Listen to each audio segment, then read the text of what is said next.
Banjir di kota-kota besar di Indonesia memiliki kemiripan karakteristik dengan kota-kota berkembang di negara lain. Selain faktor alam, pembangunan yang tidak berkelanjutan atau tidak memperhatikan dampak jangka panjang menjadi si biang keladi. Namun solusinya bukan hanya dengan membereskan si biang keladi dengan infrastruktur yang memperhatikan keberlangsungan dan keberlanjutan lingkungan, tetapi juga pada perbaikan mental masyarakat yang harus segera menyadari bahwa banjir adalah belahan kehidupan yang bisa dipisahkan asal peduli terhadap lingkungan.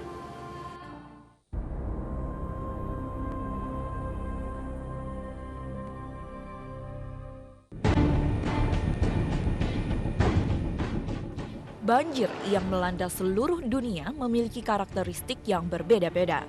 Faktor alam dan infrastruktur berpagut tak terpisahkan. Salah satu menjadi penyebab yang lebih kuat dari yang lainnya, atau parahnya, keduanya menjadi penyebab yang sama besarnya. Di penghujung tahun 2012, banjir melanda wilayah barat daya Inggris, yaitu Skotlandia dan Wales, juga wilayah Devon. Curah hujan yang tinggi selama beberapa hari mengakibatkan air sungai meluap, merendam rumah-rumah warga. Akibatnya, warga pun harus mengungsi. Meluapnya sungai Danler dan Kemak akibat hujan deras dan naiknya permukaan air laut menjadi penyebab utama banjir di kota Dublin, Irlandia.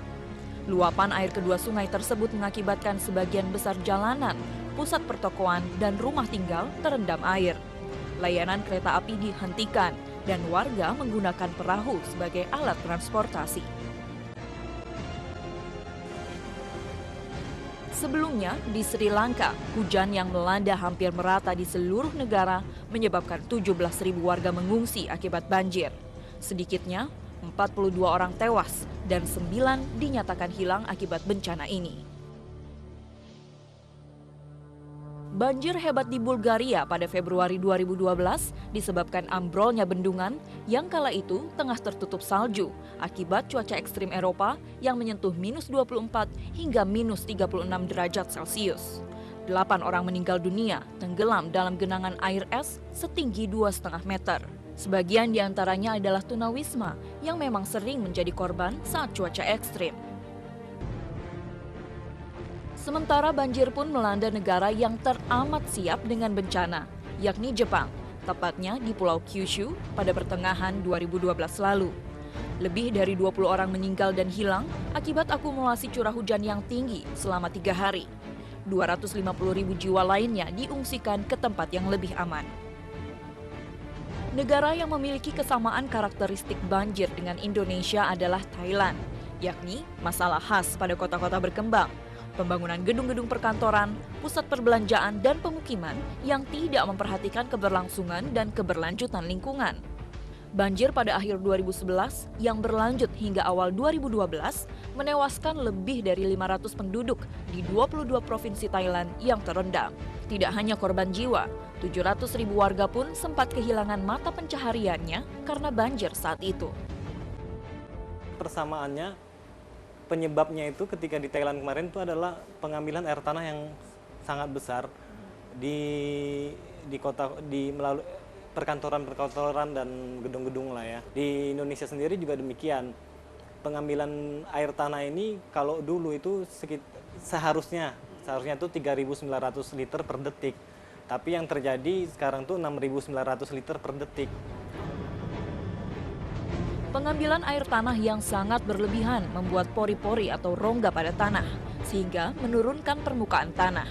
Hal ini tentunya sangat membahayakan bagi sebagian kota di Indonesia, seperti Jakarta, yang datarannya lebih rendah dari permukaan air laut. Untuk menangani banjir, Indonesia bisa menggabungkan antara infrastruktur di negara-negara maju dengan keterlibatan masyarakat di negara-negara berkembang.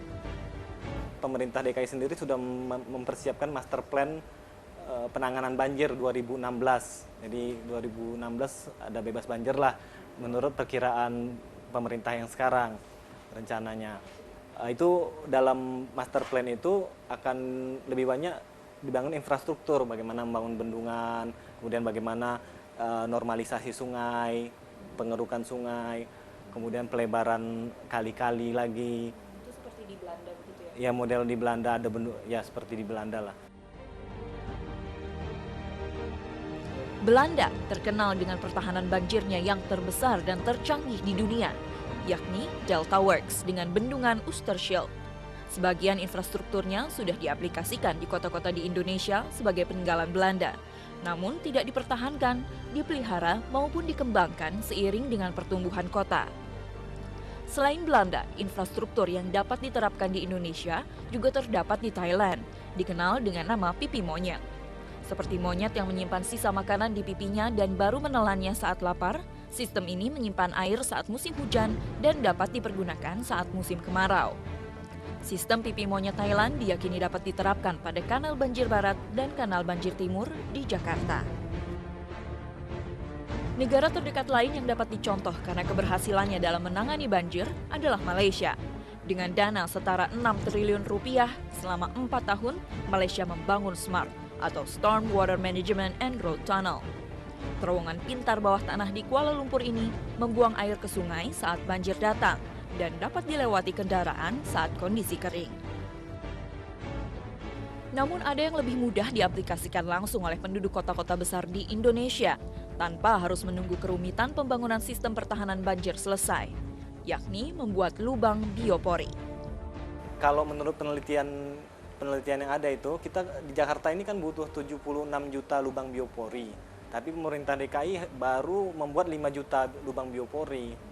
Padahal harga satu lubang biopori untuk bornya itu cuma 175.000 lah, sekitar 150.000, 175.000. Kalau kita bagikan pun itu satu RT satu, kan jumlah RT Jakarta sekitar 30.000 RT lah ya, 30.000 RT, itu cuma memakan 5 miliar anggarannya.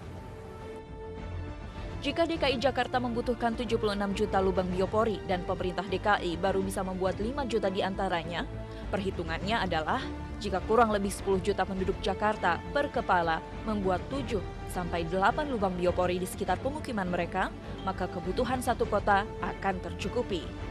Pertahanan banjir tidak cukup lewat pembangunan infrastruktur, tetapi juga lewat pembangunan mental warganya, seperti lebih menghargai kebersihan sungai yang merupakan milik kita bersama. Bagaimanapun, selain faktor alam, banjir adalah kontribusi bersama manusia yang tak peduli akan keberlangsungan lingkungan. Buang sampah pada tempatnya dianggap sepele sekarang, tapi efeknya masif di masa datang. Budaya malu jika mengotori dan merusak lingkungan tak cukup ditanam sejak dini jika saat dewasa tetap saja menumbuh kembangkan budaya acuh dan menyepelekan kebersihan.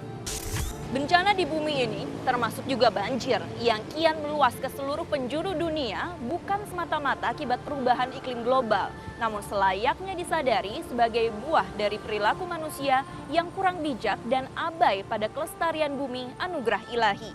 Demikian risalah episode kali ini, semoga bermanfaat.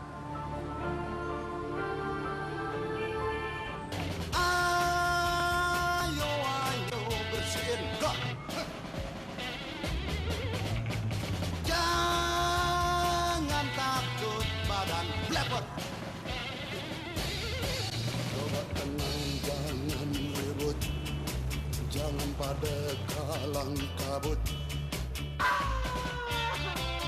Ember tuh, kambingnya. Ini kambingnya punya men kebakar.